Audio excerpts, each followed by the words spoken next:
طيب السبلاي سيلينج ديفيوزر ليه ببقى مركب عليه دمبر تاني، مع ان طبعا اي فرع عندي هيبقى موجود عليها دمبر عشان خاطر جزء البالانسنج يبقى مظبوط بشكل كويس.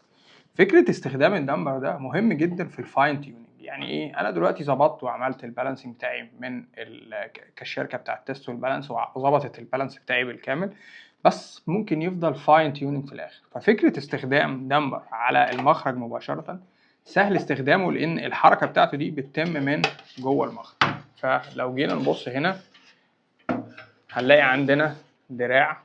الدراع ده اقدر احركه من جوه، يقدر يفتح ويقفل